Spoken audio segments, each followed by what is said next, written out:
నమస్తే, నేను Kavitha. Welcome to I Dream news.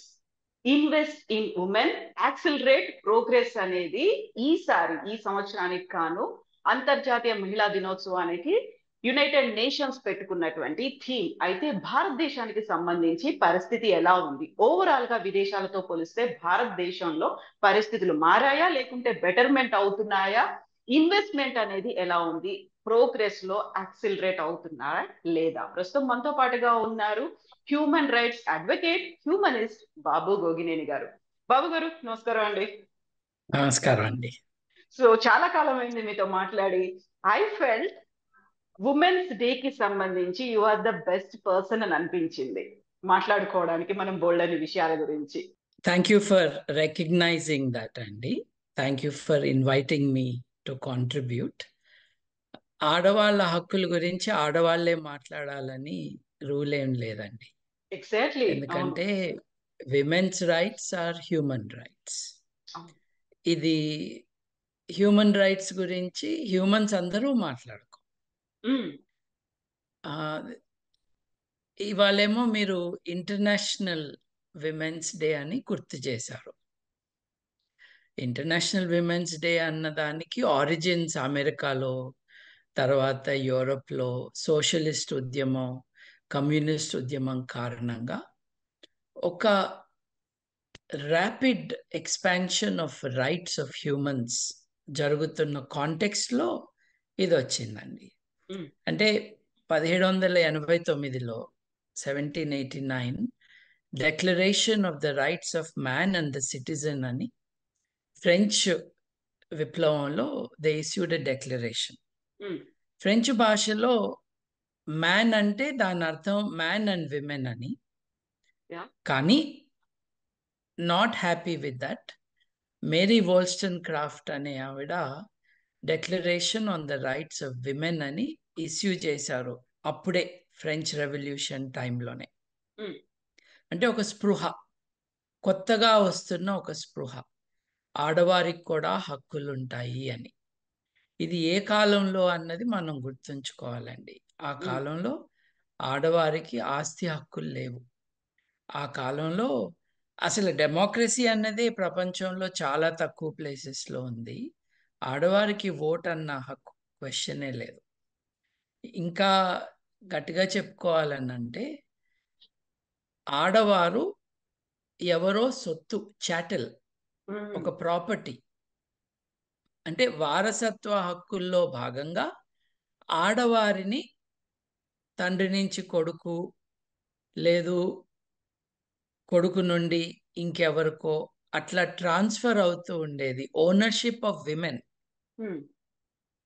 ఇవాళ ఎక్కడున్నామంటే విమెన్కే ఇన్హెరిటెన్స్ రైట్స్ ఉన్నాయని. ఒకప్పుడు women were inherited, today they are inheriting. ఆ మార్పు వచ్చింది. మనం 1700s నుంచి నేటి వరకు చూసుకుంటే. మీరు అన్నారు కదా భారతదేశంలో పరిస్థితులు మారాయా అని. నిజానికి అద్భుతంగా మారినవి ఆడవారికి ఉన్న అవకాశాలు, ఆడవారు ముందుకు వెళ్ళటం అన్నది ఇట్స్ రిమార్కబుల్. మనం మర్చిపోకూడదు, జ్యోతిబా ఫూలే, సావిత్రిబా ఫూలే వీరిద్దరూ పయనియర్స్ ఆఫ్ సోషల్ రిఫార్మ్గా మనం కన్సిడర్ చేస్తే, Savitribai Phule, who is now considered the first teacher, woman teacher of recent times in India. ఆవిడ ఆడవారికి ఒక స్కూల్ పెడితే ఆవిడ ప్రొటెస్ట్గా ఆవిడ మీద పేడ నీళ్ళు, రాళ్ళు చల్లటం, కొట్టడం చేశారు. అయినా కూడా ఆ మహానుభావులు, భార్యాభర్తలు ఇద్దరు, they continued with the tradition of having a school for women. అంటే ఆడవారికి విద్యలో ప్రవేశం లేదు అని సమాజం నిర్ణయించుకున్న టైంలో ఈ వైతాళికులు they made a change in the system. అక్కడి నుండి ఇవాల్టి వరకు మనం ఒకసారి బేరీజ్ వేసుకుంటే we are nowhere near where it should be. కానీ అప్పటి నుండి ఇప్పటికీ చాలా మార్పులు జరిగాయి. మారనిది ఎవరు అని అంటే మగవాళ్ళు. That is the problem that we have today. మగవాళ్ళు వాళ్ళ కల్చరల్ యాటిట్యూడ్స్, వాళ్ళ అప్రెసివ్ థింకింగ్, బిహేవియర్ మారవటం అన్నది నిజానికి జరగలేదనే మనం రిగ్రెట్ఫుల్లీ రికగ్నైజ్ చేయాలి. ఎగ్జాక్ట్లీ. ఇదంతా ఓవరాల్గా ఒక బ్యాడ్ సిచ్యువేషన్లో ఉంది. ఇప్పుడు అక్షరాస్యత దేశంలో చాలా తక్కువ ఉంది. దేశంలో 70% మంది, మీరు సిటీస్ని కూడా కలుపుకుంటే 1% ఎక్కువ తక్కువ, but around 70% of India is literate. దాని అర్థం 30% of India is illiterate. Exactly. 140 కోట్లలో 30% అంటే రఫ్గా మనం ఒక 40 కోట్లు మగ ఆడ వారికి చదువు రాదు. ఇట్లాంటి బ్యాడ్ సిచ్యువేషన్లో ఆడవారి పర్సంటేజ్ ఆఫ్ ఇల్లిటరసీ ఇంకా ఎక్కువ ఉంది. సో ఒక పక్కనేమో కల్చరలీ దే ఆర్ అప్రెస్డ్. వారికి ఫ్రీడమ్ అన్నదే ఒక new concept for many people. నేను నా భార్యకి ఫ్రీడమ్ ఇచ్చాను అని చెప్పుకునే భర్తల్ని మనం చూస్తూ ఉంటాం. అంటే వీళ్ళు ఇవ్వటం ఏంటి, అక్కడే మనకు అర్థమవుతుంది అనమాట. సో ఈ స్టేజ్లో ఇంటర్సెక్షనల్ అంటామండి, అంటే రకరకాల ప్రాబ్లమ్స్. ఒకటేమో చదువు లేకపోవటం, అక్షరాస్యత లేకపోవటం. రెండు, వాళ్ళకి మ్యారేజెస్లో ఈక్వల్గా ఉండే పార్ట్నర్షిప్ ఉండకపోవటం. And do we know that the poorest category of humanity is women. దళితులు కాదు, అస్పృశ్యులు కాదు. అంటే ఆ సమస్య తక్కువ సమస్య అనట్లేదు నేను. నంబర్స్ ఆఫ్ పీపుల్, ప్రపంచంలో 800 కోట్ల మంది మనుషులుంటే వారిలో biggest category of forest people ఎవరంటే ఆడవారు. పర్సంటేజ్ ఎక్కువ ఉంది కాబట్టి, నంబర్స్ ఎక్కువ ఉన్నారు. The level of poverty also is like that. అది మర్చిపోకూడదు. ఇప్పుడు లో న్యూట్రిషన్, ఆడవారికి ముఖ్యంగా అడాలసెన్స్ అప్పటి నుండి చైల్డ్ బేరింగ్ ఏజ్ వరకు వారికి అందాల్సిన ఫుడ్ అందకపోతే they have problematic pregnancies. Their foetuses and hence babies will be also malnourished. ఈ ప్రాబ్లమ్స్ అన్నీ భారతదేశంలో చాలా గట్టిగానే ఉన్నాయి. నిన్న మొన్న వచ్చిన రెవల్యూషన్ ఏంటంటే ఎక్స్ట్రీమ్ పావర్టీ అన్నది భారతదేశంలో తగ్గింది. ఎక్స్ట్రీమ్ పావర్టీ అంటే అసలు తిండినే లేకపోవడం. ఇప్పుడు కరువు కాలంలో మరణాలు మనం వింటూ ఉండేవాళ్ళం, ఇప్పుడు అది ఎక్కువ విన్నాం మనం. ఆ మేరకు దెర్ ఈస్ డెవలప్మెంట్. అంటే ఒక థర్డ్ వరల్డ్ కంట్రీ మెల్లమెల్లగా నిచ్చెన ఎక్కుతూ పైకి వెళ్తున్న కాంటెక్స్లో, while there has been progress over 100, 150, 200 years, it is nowhere satisfactory. And it needs to change and quickly. ఇంకో జనరేషన్ కోసం మనం వెయిట్ చేయకూడదు. చూడండి, ఆడవాళ్ళకి పార్లమెంట్లో రిప్రజెంటేషన్ రావాలి అని 33% రిజర్వేషన్ పెడితే 27-28 సంవత్సరాల పాటు ఆ బిల్లుని ఒకసారి ల్యాప్స్ అయ్యేటట్టు చేశారు మగ లెజిస్లేటర్స్, మెంబర్స్ ఆఫ్ పార్లమెంట్. చూడండి ఎంత బ్యాక్వర్డ్నెస్ ఉంటే అలా జరుగుతుంది అన్నది మనం ఇమాజిన్ చేసుకోవచ్చు. కువైట్లో, రువాండాలో, ఆఫ్ఘనిస్తాన్లో బిఫోర్ తాలిబాన్ కేమ్, ఆడవారికి ఉన్న రిప్రజెంటేషన్ పర్సంటేజు భారతదేశం పార్లమెంట్లో ఆడవారికి ఉన్న రిప్రజెంటేషన్ కంటే ఎక్కువ. అక్కడ రిజర్వేషన్ ఉంటే ఎక్కువ కాదు. రువాండాలో more than 50% women were in the parliament. There are some cultural factors which are helping, and there are cultural factors which are stopping the progress in our country. ఎంతకాలము మా కల్చర్లో, మా మతంలో, మా విశ్వాసంలో ఆడవారు దేవతలు ఇట్లా సొల్లు కబుర్లు చెప్పటం అలవాటైన జనాలు మన చుట్టూ ఉన్నారండి. దేవతలుగా, దేవుళ్ళుగా ఎందుకు చూడాలండి? మనుషులుగా చూడాలి. నిజంగా మనుషులుగానే చూస్తా ఉంటే సతీ ప్రథాకి వ్యతిరేకంగా చట్టం రావాల్సిన అవసరం ఏముంది?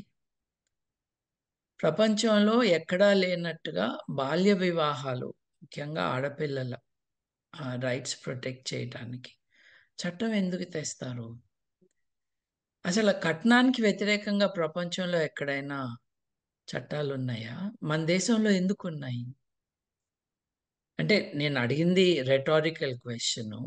ఇదిగో భారతదేశమే కాదు ఇంకో దేశంలో ఉందని చెప్తే నా ఆర్గ్యుమెంట్ ఏమీ వీక్ కాదు. నేను చెప్పేది ఏంటంటే మన దేశంలో ఇన్ని రకాల చట్టాలు ఎందుకు వచ్చాయి? ఇప్పుడు ఇండీసెంట్ రిప్రజెంటేషన్ ఆఫ్ విమెన్ అన్న చట్టం ఎందుకుంది? ఇండీసెంట్ రిప్రజెంటేషన్ ఆఫ్ మెన్ అని ఎందుకు లేదు? Outraging the modesty of women అన్నది ఒక ఒఫెన్స్గా ఎందుకయింది? ఇది మెన్కి ఎందుకు లేదు? ఎందుకు అని అంటే ఈ నేరాలన్నీ మన దేశంలో యాక్టివ్గా జరుగుతూ ఉన్నాయండి. మన భాషలో మన ఆలోచనే భాషలోకి ట్రాన్స్లేట్ అవుతుంది. ఒక్కొక్కసారి ఆలోచన మారినా కూడా భాష కంటిన్యూ అవుతుంది.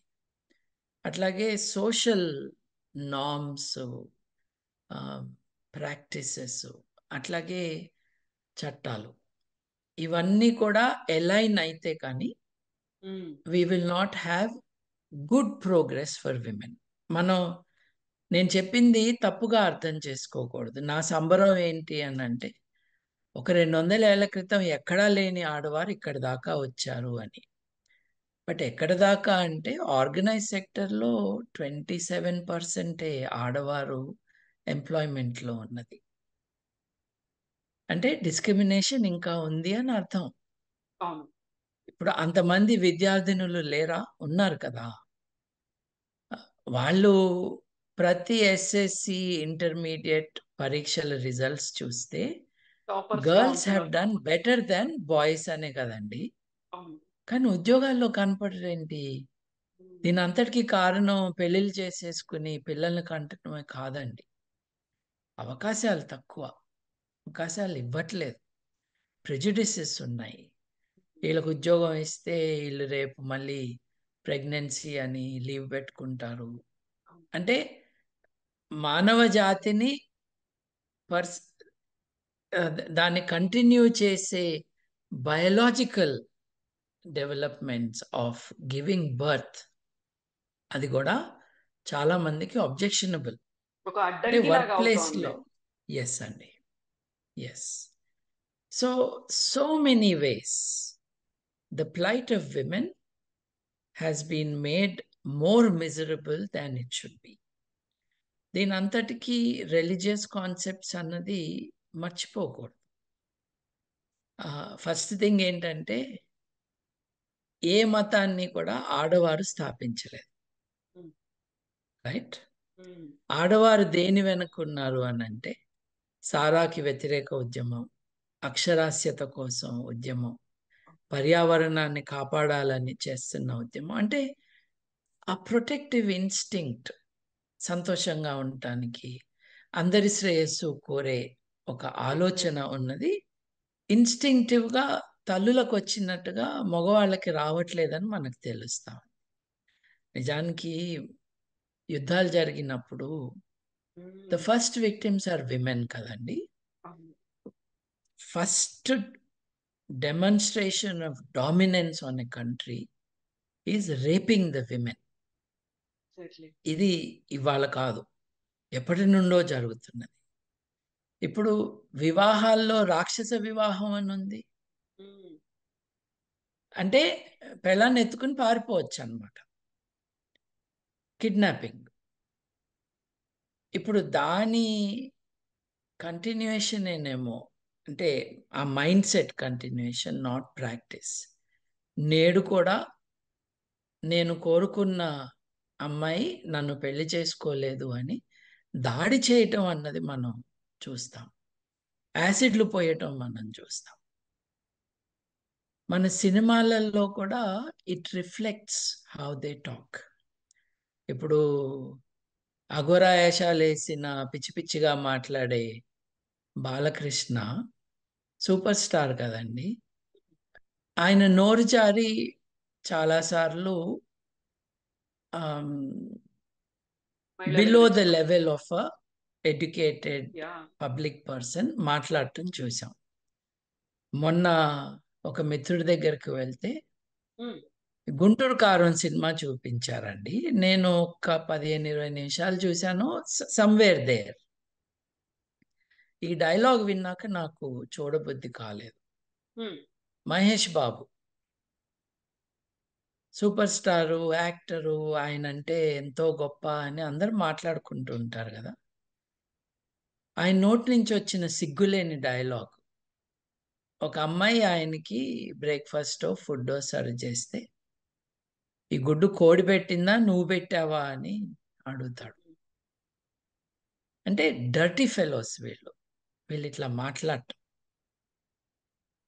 మోహన్ బాబు అనే యాక్టరు తన దగ్గర హీరోయిన్ గా వచ్చిన ఆమెను కొట్టాడు అని నానుడి. అందరు చెప్పుకున్నారు, ముక్కున వేలేసుకున్నారు. అంటే ఇవన్నీ కూడా నార్మేటివ్ థింగ్స్ అయిపోయినాయి. ఇప్పుడు ఒక యాక్ట్రెస్ ఆర్ ఆస్పైరింగ్ యాక్ట్రెస్ నన్ను ఎక్స్ప్లాయిట్ చేశారు అని ఆవిడ కమిట్మెంట్, ఆ పదం చూడండి, కమిట్మెంట్ అడిగాలి. అది ఎలా కమిట్మెంట్ అండి? అంటే రేపుకి కమిట్మెంట్ ఉంటుందా? ఇష్టం లేకుండా ఒకరిని లైంగికంగా మీరు అనుభవిస్తేనో లొంగ తీసుకుంటేనో కమిట్మెంట్ అన్న పదానికి అర్థం ఏంటి?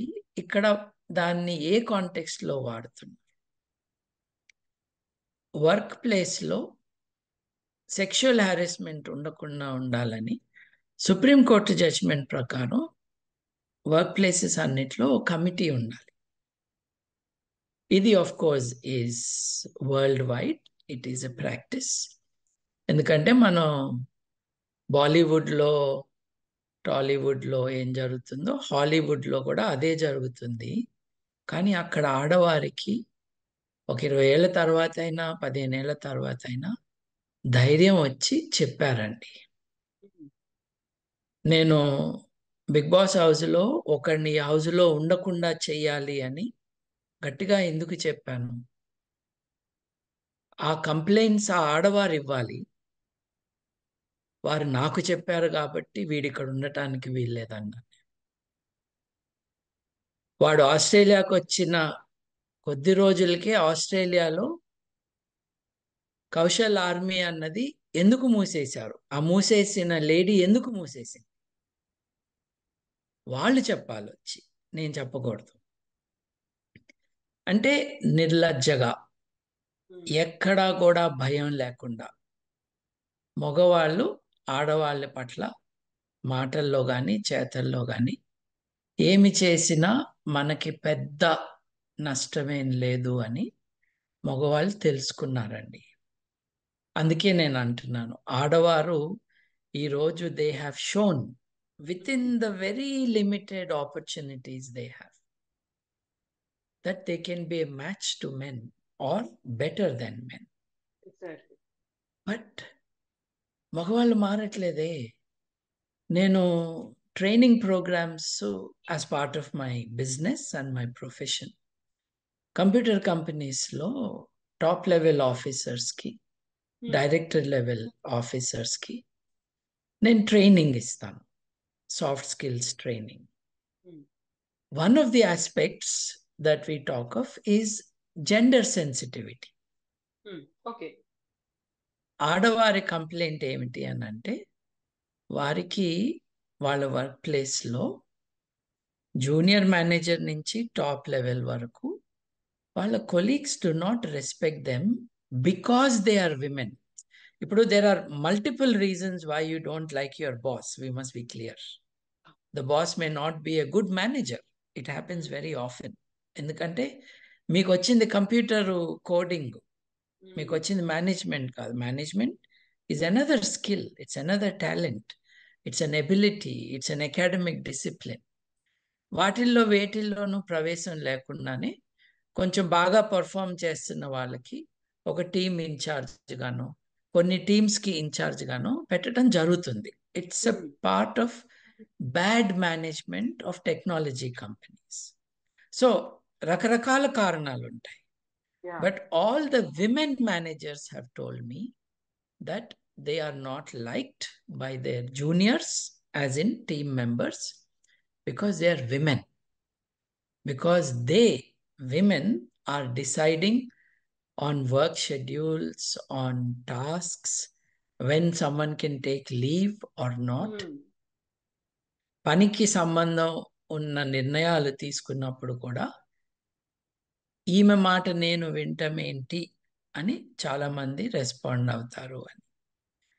But we should be shocked, but we should not be expecting something else అండి. ప్రపంచంలో 190 దేశాలుంటే ఈ 190 దేశాల్లో భారతదేశం 143 నెంబర్లో ఉంది.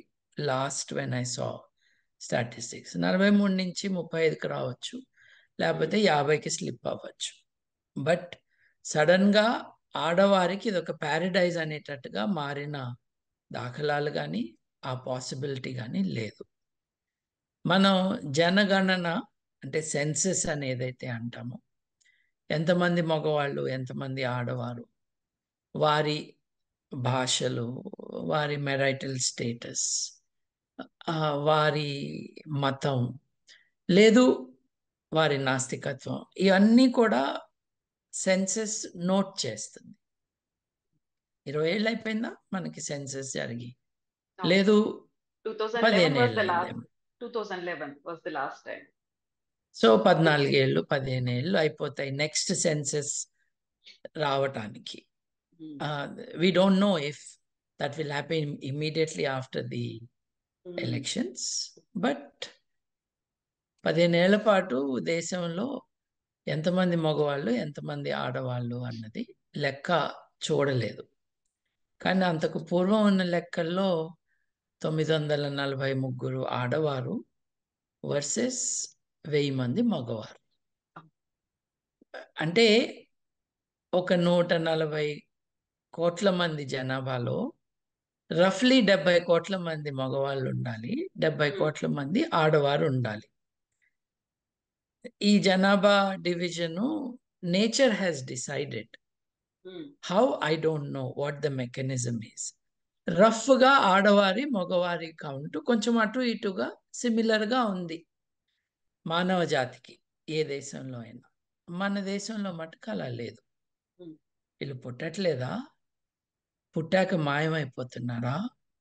పిల్లలుగా ఉన్నప్పుడు వీరికి సరైన ఆహారము, పోషణ లేదు, కరెక్ట్ మెడికల్ ట్రీట్మెంట్ అందట్లేదా?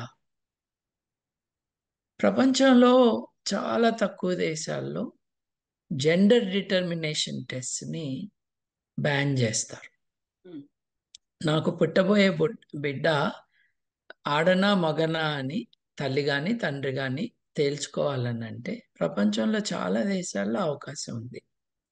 మన దేశంలో అది నేరం. ఎందుకు నేరం? ఎందుకంటే ఆడపిల్ల అయితే ఆడపిల్లని పుట్టకుండా చేస్తున్నారు అని. మరి ఇంత దారుణంగా జరుగుతుంది కాబట్టి చట్టం కూడా వచ్చింది కదండి. దీనికి డాక్టర్స్ ఆర్ కోఆపరేటింగ్ కదండి. ఇప్పుడు ఇది డాక్టర్ల ప్రమేయం లేకుండా జరగదు కదండి. మీరు మన భాష కూడా చూద్దాము. శ్రీనివాస గార్గే అనే ఒక జ్యోతిష్యుడు ఏబిఎన్ ఆంధ్రజ్యోతి గ్రీన్ రూమ్లో ఆయన ముఖానికి పౌడర్ కొట్టించుకుంటూ కూర్చున్నప్పుడు నాతో, ఏంటండి మీరు ఇట్లా మాట్లాడుతున్నారు, మేమేం గాజులు తొడుక్కొని కూర్చోలేదు అన్నాడు. ఉమ్, అంటే గాజులు తొడుక్కుంటే మీకేంటి ఇబ్బంది అన్నాను నేను. ఉమ్, ఏం మాట్లాడలేదు అతను. ఈ దేశంలో రఫ్లీ ఎగ్జాక్ట్ కాకపోయినా 50% ఆడవారు కదా, దాదాపు అందరూ కూడా ఆడవారు గాజులు తొడుక్కుంటారు కదా, అవును. మీకేంటి అభ్యంతరం? ఈ దేశ జనాభా చేస్తున్న సగం పనులు మీరు అంత తృణీకార భావనతో మాట్లాడటం ఏంటి అని. ఉమ్. డిస్కషన్లో కూడా ఎక్కువ ఇక మాట్లాడాల, తలదించుకుని కూర్చున్నాడు. రాజకీయ నాయకులు ఇలాగే మాట్లాడతారు. కేవలం రాజకీయ మాట్లాడిన నాయకులు రాజకీయ ఏంటండి, ఒక పొజిషన్ లో ఉన్న వాళ్ళు కూడా వాళ్ళందరినీ రెస్పెక్ట్ చేస్తూ ఉంటాం బికాస్ ఆఫ్ దేర్ పొజిషన్. కానీ వాళ్ళ లాంగ్వేజ్ కూడా అలా ఉంటే ఏం చేయాలి అసలు? దేశంలో అత్యున్నత స్థాయిలో ఉన్న వ్యక్తులు ఒక ఆయన గురించి స్టాకింగ్ అ లేడీ అని ఆరోపణలు, క్యాట్ కాలింగ్ అన్నది ఒక ఆరోపణ, ఆడవారి పట్ల ఏమాత్రం గౌరవం, అంటే నా తల్లి, నా చెల్లి, నా అక్క, నా భార్య అని ఎటువంటి డైలాగులైనా కొట్టచ్చు. కానీ ఇన్ ప్రాక్టీస్ ఏం జరుగుతుంది చూడండి. ఆడవారికి 33% రిప్రజెంటేషన్ పార్లమెంట్ విషయం అదొక ఫియాస్కోగా ఉండింది. పార్లమెంటే కాదు, స్టేట్ లెజిస్లేటివ్ అసెంబ్లీస్లో కూడా. దానికి ఒక డ్రామా తమాషాగా ఒక జాయింట్ పార్లమెంట్ సెషన్ పెట్టి దాంట్లో బిల్లు పాస్ చేశాం. Um, but it is not being implemented in 24. అవును. ఎలక్షన్లు 24లో ఉంటే 23లో మీరు చట్టం పాస్ చేసి ముందు ముందు చూద్దాంలే అంటే ఎట్లా? అంటే టోకెనిజం కోసం చేసిన పని. 12% మందో ఎంతో ఆడవారు ఉన్నారు మన పార్లమెంట్లో. సరే, అంతకు ముందు ఆడవారికి 33% రిజర్వేషన్ విలేజ్ లెవెల్లో, పంచాయతీల్లో వాటిల్లో కల్పించారు. ఉమ్, ఇప్పటికీ 20 ఏళ్ళు, 25 ఏళ్ళు కనీసం it's been in practice. Um, it is legislatively a wonderful thing. కానీ మీరు ఊరికి వెళ్ళండి, ఉమ్, ఆ ఊళ్ళో సర్పంచ్ ఎవరు అని అంటే, ఆడవారికి రిజర్వ్ చేసిన సర్పంచ్ స్థానం ఉన్న విలేజ్కి మీరు వెళ్ళి సర్పంచ్ ఎవరంటే ఆవిడ భర్త గారు వస్తారు. ఇప్పుడు నాట్ ఓన్లీ దట్, సర్పంచ్ ఎలక్షన్లో గెలవటం అంటే కొన్ని వందల మంది సపోర్ట్ పొందిన వ్యక్తులు వీళ్ళు. ఉమ్, వాళ్ళు ఎప్పుడు నెక్స్ట్ లెవెల్ లీడర్షిప్కి వెళ్ళట్లేదు, గమనిస్తున్నాం కదా. అంటే కొద్ది కాలం వాళ్ళ పేరుతో వాళ్ళ భర్తలు ఆ లోకల్ బ్రిడ్జ్లు, కాంట్రాక్ట్లు, రోడ్లు చదును చేయటాలు, బావులు తవ్వటాలు, వాటికి వచ్చే డబ్బులు, పైపులు, వీటి మీద వచ్చే ఆదాయం వాళ్ళు తీసుకోవటం తప్పించి nothing much is happening. Ambedkar గారు ఒక ఒక డార్క్ మూడ్లో ఉన్నప్పుడు ఆయన చెప్పారు, భారతదేశంలో విలేజ్లో ఎమాన్సిపేషన్ ఉండదు అని. ఎందుకంటే కులము, మేల్ డామినెన్సు, అన్ని రకాల ఇల్స్కి కూడా అవకాశాలు ఊళ్ళల్లో ఎక్కువగా ఉన్నాయి. మీరు గ్రామం వదిలేసి నగరానికి వస్తే కులం వదిలేసుకోవచ్చు టు అన్ ఎక్స్టెంట్. మీ పేరు ఉమ్, బట్టి కనుక్కునే స్పెషలిస్టులు ఉంటారు. అవును. ఆ, మీకు ఇల్లు ఇవ్వటానికి, మీరేం వండుతారో, మీరేం తింటారో అన్న విషయంలో మిమ్మల్ని కామెంట్ చేయటానికి, వీటన్నిటికీ కూడా అప్రోప్రియేట్లీ స్కాలర్లీ ఇండివిజువల్స్ మన దగ్గర ఉన్నారు. ఉమ్, ఆ, ఎదుటి మనిషి ఎవరో వాసన చూసి పసిగడతారు. ఆ, ఎందుకు? ఉద్దేశం ఏంటి? వీళ్ళ పట్ల వివక్ష చూపించాలి కాబట్టి. అవును. వీళ్ళు నాకు ఈక్వల్గా రాకూడదు అని చెప్పటానికి. సో ఇంటర్సెక్షనల్ ప్రాబ్లమ్స్ అండి. పావర్టీ ఉంది, డిస్క్రిమినేషన్ ఉంది, కల్చరల్ ప్రాబ్లమ్స్ ఉన్నాయి. ఏ మతంలో, ఇందాక నేను అన్నాను, ఏ మతాన్ని ఆడవారు స్థాపించలేదు. అంతేకాదు, ఈ రోజు కూడా ఇప్పుడు నా మతం 10 లక్షల సంవత్సరాల పురాతనమైంది. నా మతము అసలు భూమి 6,000 సంవత్సరాల పురాతనమైంది. సృష్టి జరిగి 6,500 సంవత్సరాలే అయింది. నా పుస్తకంలో ఆడవారికి ఫుల్ హక్కులు ఉన్నాయి అని ఒక అబద్ధాలు చెప్పే గ్యాంగ్ని మనం అడగాల్సిన ప్రశ్న ఏంటంటే, నీ గుడిలో కానీ, నీ చర్చిలో కానీ, నీ మసీదులో కానీ పూజారులు మగవారే ఎందుకుంటున్నారు? ఇప్పుడు కొన్ని లక్షల గుడుల్లో 2 గుళ్ళల్లో ఆడవారు ఉన్నారని చూపించద్దు. అది చిల్లర పనులు అవి. ట్రెండ్ ఏంటి? సమాజంలో ఉన్న ట్రెండ్ ఏంటి? శబరిమలకి రావటానికి బహిష్టులో ఉన్న ఆడవారు రాకూడదు. ఏ ఏ ఏంటి విషయం? దానికి నువ్వు మతాన్ని అడ్డం పెట్టుకున్నావు. మతంలో లేదు అది. నీ నీ సోషల్ ప్రాక్టీసెస్లో ఉంది. దాన్ని నువ్వు వదులుకోవటానికి రెడీగా లేవు, మతాన్ని అడ్డం పెట్టుకుంటా. చర్చ్ ఆఫ్ ఇంగ్లాండ్కి హెడ్ ఆఫ్ చర్చ్ ఆఫ్, ఎట్లా అయితే క్యాథలిక్లకి పోపో, చర్చ్ ఆఫ్ ఇంగ్లాండ్కి హెడ్ క్వీన్ ఆఫ్ ఇంగ్లాండ్ కదా. ఆవిడ queen of England head of the church అయినా కూడా అక్కడ రిలీజియస్ లీడర్స్ మోస్ట్లీ మగవారే. అక్కడక్కడ కొంతమంది ఉంటారు వికర్స్ వాళ్ళు, but most of them are men. ఎక్కడా కూడా ఆడవారికి అవకాశాలు లేకుండా. Physically men and women are not the same, there is no doubt. Height కానీ, కెపాసిటీ, ఫిజికల్ కెపాసిటీ కానీ, అటువంటి కెపాసిటీస్కి సంబంధం లేకుండా వివక్ష ఉంది అని నేను అంటాను. సో బాబు గారు, ఇప్పుడు ఇప్పటిదాకా పరిస్థితుల్లో మార్పు వచ్చిందా అంటే ఫ్లక్చువేషన్స్ తో కనిపిస్తోంది. ఒకసారి నిజంగా మార్పు వచ్చింది కొన్ని ఫీల్డ్స్ లో అనిపిస్తోంది, కొన్నిసార్లు అసలు కాలేదు అనిపిస్తోంది. లాంగ్వేజ్ ని మాత్రం చాలా మార్చుకోవాల్సిన అవసరం ఉంది అనేది అనిపిస్తోంది. At the same time different fields గురించి మనం మాట్లాడుకున్నప్పుడు భారతదేశానికి స్వాతంత్రం వచ్చి 77 ఏళ్ళు అవుతోంది. అర్ధరాత్రి స్వాతంత్రం లేకుంటే ఆడవాళ్ళ అర్ధరాత్రి తిరిగితే ఇలాంటివన్నీ ఇంకా మాట్లాడుకునే పరిస్థితుల్లో మనం ఎందుకున్నాం? ఆడవాళ్ళు ఏ డ్రెస్సులు వేసుకున్నారు, అర్ధరాత్రి తిరగాల్సిన అవసరం ఏముంది? ఆ డ్రెస్సులు వేసుకోవడం వల్లే కదా అఘాయిత్యాలు జరుగుతున్నాయి. బియాండ్ ఇవన్నీ పోయి మనం ఇంకా ముందుకెళ్ళాము. ఇప్పుడు యాక్సిలరేట్ ప్రోగ్రెస్ అంటే ఎలా? ఇన్వెస్ట్ ఇన్ ఉమెన్ అంటే ఏం చేయాలంటారు? అంటే ప్రపంచ ప్రమాణాలకి మనం ఇంకా ప్రయత్నం చేస్తే కానీ చేరుకోలేము అన్న విషయం మనం గుర్తించటము నిజాయితీ అవుతుంది. ఆడవారి పట్ల మనకి ప్రేమ, వారి శ్రేయస్సు పట్ల మనకి నిబద్ధత ఉంటే మనం ఇక్కడ ఉన్నాము, ఇక్కడి నుంచి అక్కడికి ఎలా వెళ్ళాలి అని ఆలోచించుకోగలుగుతాం.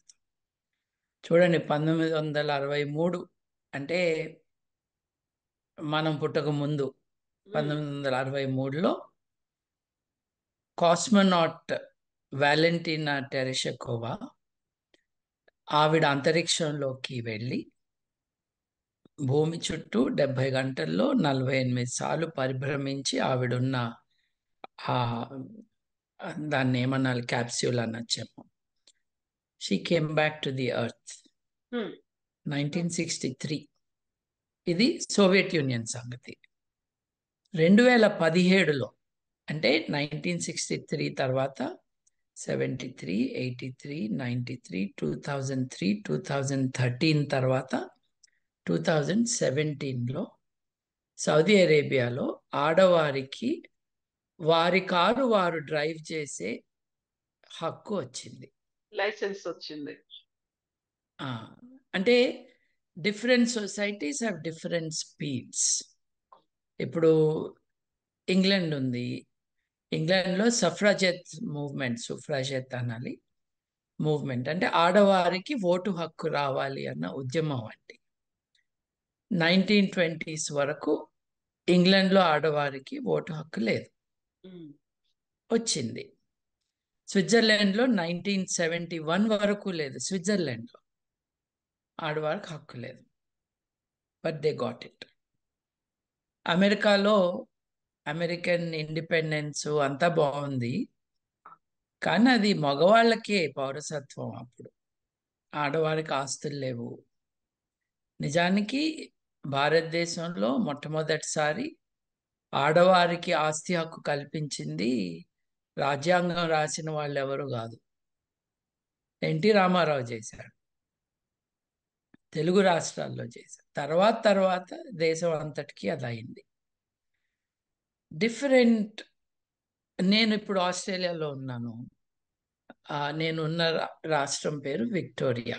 విక్టోరియా రాష్ట్రంలో ఒక 150 ఏళ్ల పూర్వం ఒక అద్భుతమైన లైబ్రరీ కట్టారండి. Victorian state library of Victoria ఎంతో అందంగా ఉంటుంది. ఈ లైబ్రరీని 150-160 ఏళ్ల పూర్వం ఆరంభించినప్పుడు దీంట్లో ప్రవేశం అందరికీ కల్పించారు. అంటే దాని అర్థం ఏంటి? వేరే ప్రాంతాలు, వేరే పబ్లిక్ ఇన్స్టిట్యూషన్స్ లో అందరికీ ప్రవేశం లేదు అని. People, including women, were able to access knowledge. మాకు పక్క రాష్ట్రం అయిన సౌత్ ఆస్ట్రేలియాలో, అంటే అడిలైడ్ ఏందైతే క్యాపిటల్, అడిలైడ్లో 1800s లోనే ఆడవారికి ఓటు హక్కు కల్పించారు.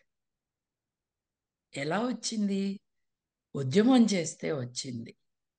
హక్కులు మనవే, పుట్టుకతో మనకు ఉంటాయి. కానీ వాటిని అసర్ట్ చేసి సమాజంలో ఆ హక్కులకి వ్యతిరేకంగా ఎవరెవరు మన మీద పోరాటం చేస్తున్నారో వారిని ఎదుర్కోవాలి. నేను ఇందాక శ్రీనివాస్ గార్గే పేరు అనవసరంగా చెప్పలేదు. ఆయన ఒక పంచాంగాన్ని రిలీజ్ చేస్తూ ఆ పంచాంగంలో ఆడపిల్ల మొదటిసారి రజస్వల అయ్యేది పగలైతే, సాయంత్రం అయితే, రాత్రి అయితే. దాని పర్యవసానాలు ఏమిటి? ఆవిడ శరీర ఆకృతి డ్యామేజ్ జరుగుతుంది, భర్త తొందరగా చనిపోతాడు, వేశ్యగా మారుతుంది అని తన పంచాంగంలో ధైర్యంగా రాసుకున్నాడు. అప్పుడు వీటన్నిటికీ రెమెడీస్ ఉన్నాయని చెప్పాడు. అంటే ఓ 3,000 రూపాయలు ఇస్తే నీ కూతురు వేశ్యగా ఉండకుండా నేను ఏదో ఒక రెమెడీ చేస్తాను. 3,000, 2,000, 5,000 నువ్వు నాకు అప్పించుకుంటే మీ అమ్మాయి శరీర ఆకృతి ఏమీ కాకుండా నేను పూజ చేసి కాపాడుతాను. ఇది మార్కెట్లోకి దిగిన దుష్ట ఉద్దేశంతో దిగిన ఈ ఉదంతం. విమెన్స్ ఆర్గనైజేషన్స్ ఏం చేశాయి? వాళ్ళు వెళ్ళి పోలీస్ కేసు పెట్టారు. పెడితే సంవత్సరంన్నర పరారీలో ఉన్నారు. మళ్ళీ ఏదైనా పంచాంగంలో ఇట్లాంటి చెత్త వచ్చిందా? రాలేదు. అంటే మీ హక్కులు మీరే కాపాడుకోవాలి. మీ అంటే ఆడవారిని అంటలేదు. ఎవరిది? Women's rights are human rights. అందరూ కాపాడుకో. మిగతా వాళ్ళు ఒళ్ళు దగ్గర పెట్టుకోవాలి, లేకపోతే దానికి పర్యవసానాలు ఉంటాయి. కొత్తగా అధికారంలో ఉండి కానీ, పొజిషన్స్ ఆఫ్ నోట్లో ఉన్నవారు కానీ, they are ignoring the rights of women. KCR ప్రభుత్వం మొదటి 5 ఏళ్ళు క్యాబినెట్లో ఆడవాళ్ళు ఎవరికి స్థానం లేదు. తన మీద కేసులు మొదలైనాక ఆడవాళ్ళ హక్కుల కోసమని మీ నామధేయురాలు ఢిల్లీ పోయి కూర్చుని ధర్నా చేసింది. అప్పటిదాకా ఏం చేసిందో, వీళ్ళందరికీ 40 ఏళ్ళలో 45 ఏళ్ళలో ఉంటాయి వయస్సు. వీళ్ళు పుట్టినాక మొదటిసారి వాళ్ళ కష్టాలు వచ్చినప్పుడు డిస్ట్రాక్షన్ కోసం ఇట్లాంటి తమాషాలు చేయటం అనమాట. ఢిల్లీకి వెళ్ళి ఇదంతా పేట్రియార్కీయే, మా పార్టీలో కూడా ఉంది, దానికి వ్యతిరేకంగా ఉద్యమం చేస్తున్నా. తర్వాత ఏమైంది మళ్ళీ ఆవిడ? అంటే ఈ టోకెనిజము, సింబాలిజంతో గెయిన్ చేయాలి అని ఒక selfish motive, not commitment to human rights, ఇది జరుగుతూ ఉందండి. ఇప్పుడు national commission of women chairperson ఉన్నారు. అది చాలా ఇంపార్టెంట్ పొజిషన్. ఆ పొజిషన్లో ఉన్నవారు ఆడవారి హుందాత, పెద్ద పవర్స్ ఉండవు కానీ ఆడవారి హుందాతనాన్ని కాపాడటానికి మార్గదర్శకురాలుగా అక్కడ మాట్లాడచ్చు. నిన్నగాక మొన్న ఎంత దారుణమైన విషయం, ప్రపంచం అంతా కూడా వీడియో బ్లాగ్స్ చేస్తున్న ఒక స్పానిష్ జంట, భార్యాభర్తలు ఇద్దరు ఒక అడవి ప్రాంతానికి వెళ్ళారు. అక్కడ 7 ఆమెని మానభంగం చేశారు. అతన్ని వీళ్ళు మధ్య వయస్సు దాటిన వాళ్ళే, బహుశా 50 ఏళ్ళ చిల్లర ఉంటాయి. భర్తని కొట్టారు, చాలా బాగా కొట్టారు. ఆవిడనేమో వైలేట్ చేశారు. దానికి రెస్పాన్స్గా ఈ టాప్ లెవెల్లో ఉన్న వాళ్ళు ఏమనాలి, వాళ్ళు ఏమంటున్నారు, దానికి రెస్పాన్స్గా వేరే వాళ్ళు ట్వీట్ చేస్తే ఆ ట్వీట్స్కి స్పందిస్తున్నారు వీళ్ళు. మీకు నిబద్ధత లేదు, మీరు ఇండియాని బద్నాం చేయటానికి ఇట్లాంటివన్నీ చెప్తున్నారు. అది వాస్తవం కాదని అనట్లేదు, దాని గురించి మాట్లాడటము దేశ ప్రతిష్టకి భంగం కలుగుతుంది అని చెప్తున్నారు. ఇప్పుడు ఒక మినిస్టరో ఎక్స్ మినిస్టర్నో ప్రాస్టిట్యూట్ అని సజెస్ట్ చేశారు ఆంధ్ర రాజకీయ నాయకులు. ఇమీడియట్లీ యాక్షన్ తీసుకోవాలి కదా, ఏదో పోలీసులు పంపించి దడిపిచ్చేసి వచ్చేస్తే కాదు కదా. ఇది కరెక్టివ్ కోర్స్ని మనం ఆఫర్ చేయాలి సొసైటీకి అంటే డెసిసివ్ యాక్షన్స్ తీసుకోవాలి. ఇప్పుడు ఆడవారి పట్ల వివక్ష ఎట్లా ఉంటుంది చూడండి. బర్త్ కంట్రోల్ అన్నది ఒకప్పుడు నేరం. అంటే పిల్లలు పుట్టకుండా చర్యలు తీసుకోవటం అన్నది దేవుడి ఇచ్ఛకి వ్యతిరేకం కాబట్టి, దేవుడు బిడ్డలను ఇస్తున్నాడు, నువ్వు అది కాకుండా చేస్తున్నావు కాబట్టి అంటూ శిక్షించారు. వీళ్ళు ప్రెగ్నెంట్ అయితే, పెళ్లి కాకముందో సమాజం ఒప్పుకోని కాంటెక్స్లో ప్రెగ్నెంట్ అయితే ఆ ఆడవారిని రాళ్లతో కొట్టి చంపించమని ఆదేశాలు ఉన్నాయి. అలా చేయటం తప్పు కాదని నూరిపోస్తూ ఉన్నారు చిన్నప్పటి నుండి. Medical termination of pregnancy is also not allowed. చూడండి, ఈ మతపరమైన భావజాలంలో ప్రెగ్నెన్సీ రాకుండా ఆపటము నేరమే, ప్రెగ్నెన్సీ వస్తే శిక్షార్హులు, రాళ్లతో కొట్టి చంపే అంత. అంటే ఆవిడతో పాటు మగవాళ్ళకు ఉండదు పనిష్మెంట్, ఆడవారికి. ఆవిడతో పాటు కడుపులో ఉన్న ఫీటస్ కూడా చచ్చిపోవచ్చు. కానీ ఆ ఫీటస్ ని మెడికల్ టర్మినేషన్ ప్రెగ్నెన్సీ ప్రొసీజర్ లో అబార్ట్ చేయాలి అంటే అది మళ్ళీ నేరం. ఎక్కడ ఎస్కేప్ లేదు ఈ ట్రాప్ లో. ఆడవాళ్ళు అందరూ ఏం చేస్తున్నారు అదే ఒక నార్మల్ దీనికోసం. దానికి వీళ్ళ కాంట్రిబ్యూషన్స్ ఇవి.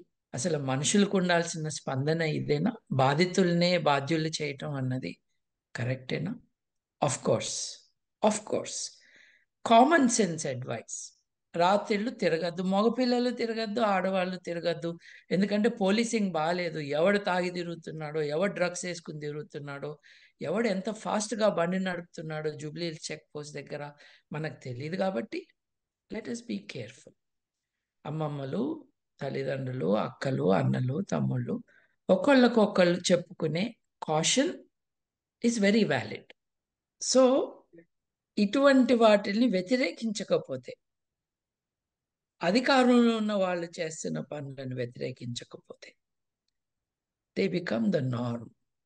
And to get back, not even going further, just to get back where we were 20 years ago will be a big problem. Finally, women have to empower themselves. మిగతా వాళ్ళు అడ్డం రాకపోతే దే కెన్ డూ ఇట్. పెళ్ళి, విడాకులు, motherhood expectation, ఆడవారి జన్మకి సార్థకత ఏంటంటే పెళ్లి చేసుకుని బిడ్డల్ని కనాలి.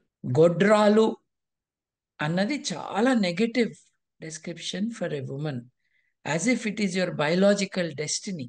ఇంకో పక్కన మనిషి పట్ల మన అవగాహన ఎక్కడి దాకా వెళ్ళిందంటే అసలు ఆడ మగానే కాదు, there is transgender. Biological sex ఉంది, దెర్ ఆర్ జెండర్ రోల్స్. ఇదే స్ట్రిక్ట్ గా మాస్క్యులినిటీ, ఇదే స్ట్రిక్ట్ గా ఫెమినిస్ట్ అని లేవు. ఈ 800 కోట్ల మంది మనుషుల్లో దెర్ ఈస్ అ షేడ్.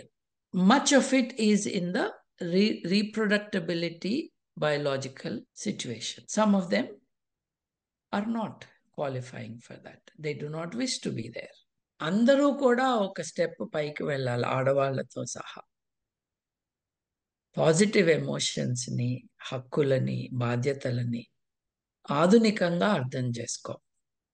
పిల్లల్ని పుట్టించాలి అన్నది అది గాడ్ గివెన్ రెస్పాన్సిబిలిటీ ఏం కాదు. అట్లాగే ఫిజికల్ రిలేషన్స్కి మ్యారేజ్కి సంబంధం ప్రపంచంలో చాలా దేశాల్లో కట్ అయిపోయింది లాస్ట్ 150-200 ఇయర్స్లో. అది మన సమాజంలో కూడా జరుగుతున్నది గమనించాలి.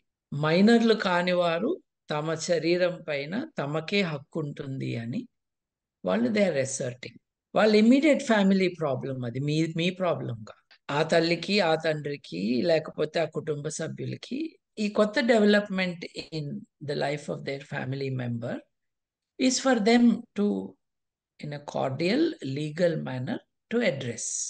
నేను ఫలానా మతపరమైన గ్రూప్కి చెందిన వాడిని, సమాజంలో ఇది నేను ఒప్పుకోను అని ధర్నాలు చేసి, వాళ్ళని వెళ్ళి జుట్టు శిరోముండనాలు చేసి, ముఖానికి బొగ్గు పూసి, ఈ primitive responses for issues that you have no locus in. మీకెలా సంబంధం ఇది కానీ చేస్తూ ఉన్నారు.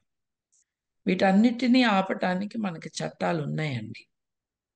చట్టాన్ని ఇంప్లిమెంట్ చేసే కమిట్మెంట్ ఉన్న ఆఫీసర్స్, వాళ్ళకి మానసిక స్థైర్యం, గైడెన్స్ ఇచ్చే పొలిటికల్ లీడర్షిప్ అన్నది ఈజ్ ల్యాకింగ్ అండి. Exactly. International human rights, international women's day రోజున మగవాళ్ళ బాధ్యతను కూడా గుర్తు చేసుకోవాలి అన్నది నా అభ్యర్థన. ఎగ్జాక్ట్లీ. విమెన్ గురించి విమెనే కాకుండా విమెన్ గురించి మెన్ కూడా మాట్లాడిన రోజే మనం కావాలనుకున్నటువంటి చేంజ్ అనేది కనిపిస్తుంది. Thank you so much Babu గారు, మీరు ఇచ్చినటువంటి వాల్యుబుల్ సజెషన్స్ కోసం. We will talk once again అండి. థ్యాంక్ యూ అండి. Thank you. Thank you so much. And don't forget to subscribe to iDream. And for more videos, please subscribe to iDream. Please subscribe to iDream. Please subscribe iDream. And please subscribe to iDream. For more videos, subscribe to iDream. please like, share and subscribe to the channel. Congratulations, iDream. Subscribe to iDream. Subscribe to iDream. So subscribe to iDream Media. iDream ki iDream team andarki huge congratulations. Please subscribe iDream Media. Please subscribe to iDream. Subscribe iDream. Please subscribe to iDream. iDream అంటే నా కళల channel subscribe చేసుకున్న నోరు తిరుగుతలేదు, మీరైతే గంట గుర్తు కొట్టండి. For more such videos, please subscribe to iDream. Subscribe to iDream. Please subscribe to iDream. Please subscribe iDream Media. Please do subscribe to iDream. Please subscribe to iDream Media. For best entertainment and information, please subscribe iDream.